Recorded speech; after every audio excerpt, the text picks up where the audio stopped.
Hello friends, आज हम पढ़ेंगे नीति कवि पंडित विष्णु शर्मा, उनसे संबंधित महत्वपूर्ण प्रश्न। शुरू करते हैं। प्रश्न नंबर 1, पंचतंत्र को किसका सार कहा गया है? तो इसका आंसर है पंचतंत्र को संपूर्ण अर्थशास्त्र का सार कहा गया है।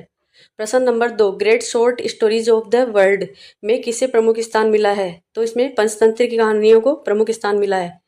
प्रश्न नंबर 3, संसार में बाइबिल के बाद सबसे अधिक प्रचार किसका है? तो बाइबिल के बाद पंचतंत्र का सबसे अधिक प्रचार है। प्रश्न नंबर 4, मात्रवत परदारेषु पर द्रव्याणि लोष्टवत, यह सूक्ति किस ग्रंथ से ली गई है? तो यह सूक्ति पंचतंत्र ग्रंथ से ली गई है। प्रश्न नंबर 5, धर्मात्मा और धर्म बुद्धि मनुष्य पराय स्त्री और पराय धन को किस प्रकार समझते हैं? तो पराय स्त्री को माता के समान और पराय धन को मिट्टी के ढेले के समान समझते हैं। प्रश्न नंबर 6, उद्योगिनम पुरुष सिंगम उपेति लक्ष्मी, यह सूक्ति किस ग्रंथ से ली गई है? यह सूक्ति पंचतंत्र से ली गई है, जिसका तात्पर्य है उद्यमी और कर्मठ पुरुष के पास ही लक्ष्मी आती है। प्रश्न नंबर 6 क्या है? उद्योगिनम पुरुष सिंगम उपेति लक्ष्मी, तो यह सूक्ति पंचतंत्र से ली गई है, जिसका तात्पर्य उद्यमी और कर्मठ पुरुष के पास ही लक्ष्मी आती है। प्रश्न नंबर 7, यदि एक बुरे व्यक्ति को छोड़ने से सबका हित हो तो क्या करना चाहिए? तो उस एक बुरे व्यक्ति को छोड़ देना चाहिए। प्रश्न नंबर 8, त्याज्यम न धैर्यम, यह सूक्ति किस ग्रंथ से ली गई है? तो यह सूक्ति भी पंचतंत्र ग्रंथ से ली गई है, अर्थात कठिन समय में भी मनुष्य को धैर्य बनाए रखना चाहिए, विपरीत काल में भी मनुष्य को धैर्य का त्याग नहीं करना चाहिए। प्रश्न नंबर 9, जो मालिक नौकर के गुणों को न समझे उस भृत्य को क्या करना चाहिए? उस भृत्य को सेवक को उसकी सेवा और नौकरी छोड़ देनी चाहिए। प्रश्न नंबर 10, वरम बुद्धिर न सा विद्या सुक्तिरियम कस्मिन काव्य, तो यह सूक्ति पंचतंत्र में मिलती है, जिसका तात्पर्य केवल विद्या ही श्रेष्ठ नहीं है, विद्या ही श्रेष्ठ नहीं है, बल्कि बुद्धि भी यानी व्यावहारिक विवेक भी अधिक महत्वपूर्ण है। प्रश्न नंबर 11, बुद्धिमान व्यक्ति को थोड़े लाभ के लिए किसका नाश नहीं करना चाहिए? तो बुद्धिमान व्यक्ति को थोड़े लाभ के लिए बहुत बड़े यानी मूल्यवान वस्तु या आधार का नाश नहीं करना चाहिए।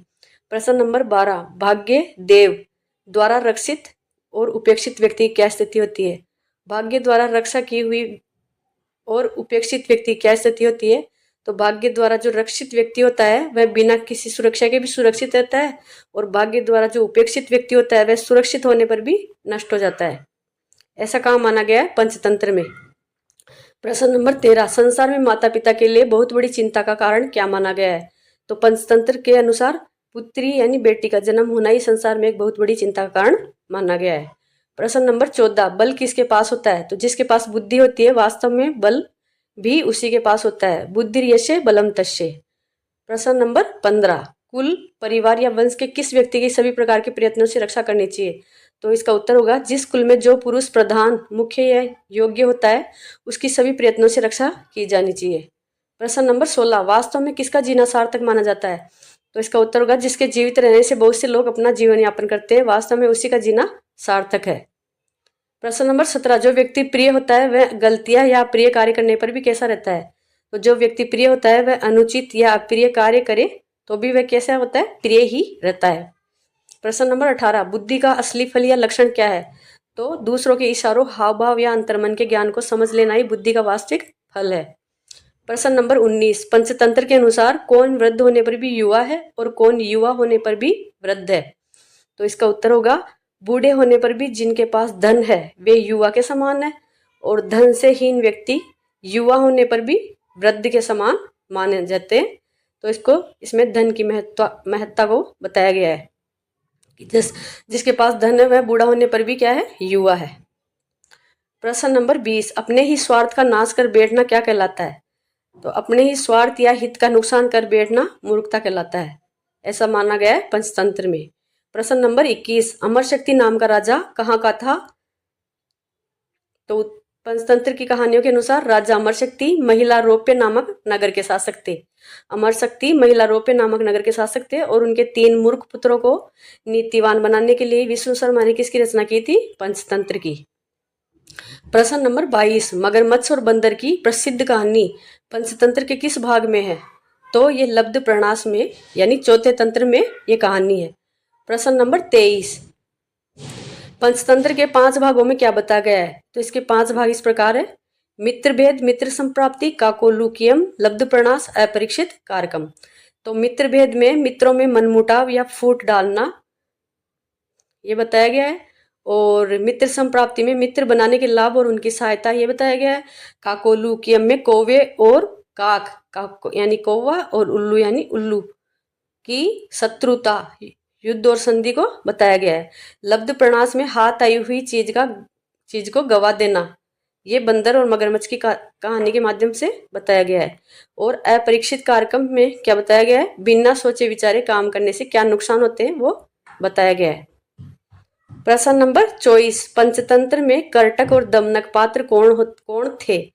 तो करटक और दमनक दोनों पात्र श्रीगाल थे। प्रश्न नंबर 25, पिंगलक नामक सिंह और सजीवक नामक बेल की मित्रता की कहानी पंचतंत्र के किस तंत्र में है? तो पिंगलक नामक सिंह और सजीवक नामक बेल की मित्रता की कहानी मित्रभेद नामक तंत्र में है। प्रश्न नंबर 26, न विश्वसेत विश्वस्ते विश्वस्ते न अति विश्वसेत यह प्रसिद्ध नीतिपरक सूक्ति किस ग्रंथ से ली गई है? तो ये पंचतंत्र से ली गई है, जिसमें यह बताया गया है कि जिस पर विश्वास न हो उस पर कभी भरोसा नहीं करना चाहिए, और जो विश्वास के योग्य हो उस पर भी अत्यधिक यानी अंधा विश्वास नहीं करना चाहिए। जिस पर विश्वास हो, विश्वास न हो उस पर तो जैसे विश्वास करना ही नहीं चाहिए, लेकिन जिस पर विश्वास हो उस पर भी ज्यादा अत्यधिक विश्वास नहीं करना चाहिए। प्रश्न नंबर 27, पंचतंत्र के किस तंत्र में सबसे अधिक कहानियां हैं? तो मित्र भेद में सबसे अधिक कहानियां हैं, 22 कहानियां। प्रश्न नंबर 28, पंचतंत्र के किस तंत्र में सबसे कम कहानी है? तो सबसे कम कहानी है मित्र संप्राप्ति नामक दूसरे तंत्र में 6 कहानियां। मित्र भेद में 22 कहानियां, मित्र संप्राप्ति में 6 कहानियां, काकोलुकीय में 16, लब्ध प्रणास में 12, अपरीक्षित कारक में 14। प्रश्न नंबर 29, सर्वाधिक भाषाओं में अनुवादित काव्य कौन सा है? तो सबसे ज्यादा भाषाओं में अनुवादित काव्य है पंचतंत्र। आज का अंतिम क्वेश्चन है, कालिला दमनह किस ग्रंथ का फारसी अनुवाद है? कालिला दमनह ये पंचतंत्र का फारसी अनुवाद है। तो फ्रेंड्स मिलते हैं नेक्स्ट वीडियो में। प्लीज संस्कृत साहित्य से संबंधित महत्वपूर्ण प्रश्न प्राप्त करने के लिए चैनल को सब्सक्राइब करें, वीडियो को लाइक शेयर करें। धन्यवाद।